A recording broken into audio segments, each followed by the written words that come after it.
Hello everyone and welcome back to IMO Reviews. I hope you all had a lovely Christmas, have been spoilt rotten by Santa and have eaten your fill of Christmas food and are hopefully still enjoying that brief time off work while it's still here. Here are my spoiler-free thoughts on Robert Eggers' Nosferatu. Robert Eggers is a director that I absolutely adore. I personally don't think he's put a foot wrong in his filmography. The Witch is sensational, The Lighthouse is incredible, The Northman is endlessly impressive, The Eggman has just got it. I love him, I'm always excited no matter what project he does, and when I heard he was taking on Nosferatu, I was filled with joy. It felt like a match made in heaven. His eerie, sombre, realistic, historical take on everything, being married up with one of the oldest, game-changing and visually impressive horror movies ever made. What a dream combination. And it scares me a little bit that we are now here. The film is out and there for you to watch. At least, well,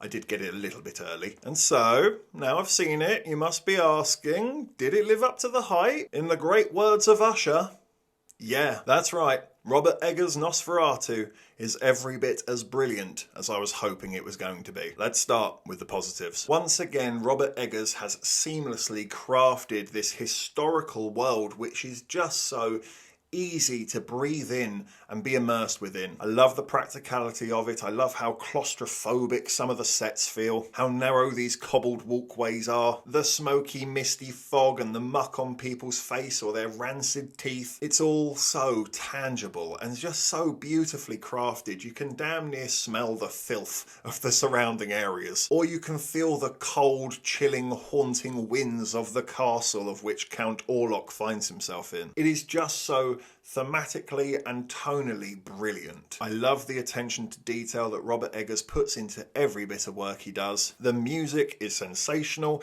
Even the lack of music at times, it really does build some tense atmosphere in certain scenes. The performances are really good all round. Personally, and I'm quite surprised to say this, my actual standout was Nicholas Hoult. I think I need to start giving this guy a lot more credit than I currently do. Sometimes I look at him and I just still see the kid from About a Boy. But actually, when I think about some of his performances in the last 5-10 years, things like The Favourite and even with Nosferatu now, no, this boy has become a man and he is a seriously talented actor who's able to find such smooth, delicate, flexible transitions between his roles. Because yes, we have seen him play a well-to-do Victorian man before in The Favourite, and yet if you put these two characters together, they couldn't be less alike if they tried. And that is a real credit to Nicholas Hoult as an actor. I thought he was absolutely outstanding. And Bill Skarsgard as Count Orlok must be given a lot of credit as well. I thought he was a little bit limited and reduced physically, which I'm okay with. I actually think it makes a lot of sense when you think about the character of Count Orlok, but I absolutely loved what he was doing with his voice. His deep, rasping, almost dying breaths were so unsettling throughout the film. His little mannerisms and punctuation on certain words, giving it that European flair. It's really subtle and well done, and I think he deserves an awful lot of credit for what he's done with the role. It's certainly still very respectful of what came before it. Willem Dafoe was fantastic. I mean, when isn't Willem Dafoe fantastic? He is the definition of fantastic. The story, it's gripping, it's engaging, it keeps you hooked. I have an awful lot of praise to give Nosferatu. But, and you knew it was coming, I sadly do have 2, maybe 3 complaints with this film. And maybe I'm just being a nitpicky bastard, but I noticed them and I have to share them with you. It's only right, even for one of my most anticipated for the year. I sadly can't chuck Lily Rose... Okay, that was kind of terrifying, but we'll roll with it. What the hell was that? I did not know it did that. Moving on. Where was I? I sadly can't also chuck Lily Rose Depp in with those actors that I've praised. I've always been a little bit uncertain about her. I did see parts of The Idol and it wasn't pretty. And I can't help but think an awful lot of her success is simply based on nepotism. But I was willing to give her a chance. If my boy Robert Eggers thinks she's the girl for this role, then clearly he's seen something. And she is fine.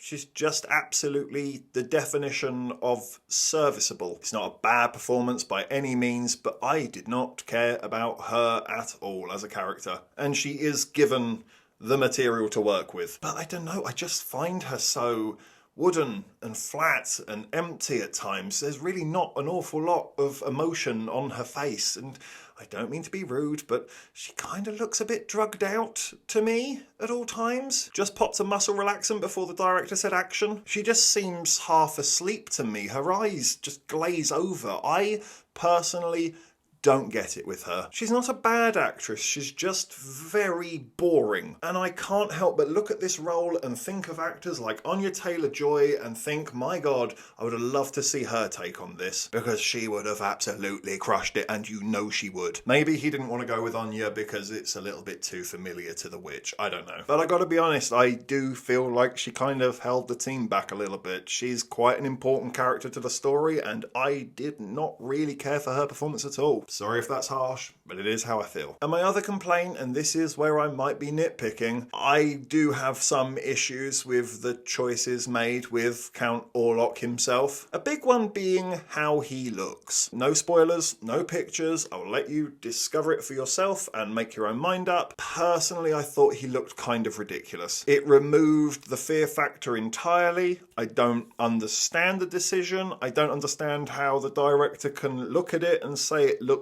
good or looks scary, because it doesn't. And I must be honest, I was expecting the film to be scarier, or at least more intense than it was. Sure, it achieves some great atmosphere and it is tonally accurate. And yes, I'm completely engaged and gripped by the story, but was my heart racing at any individual scene in this film?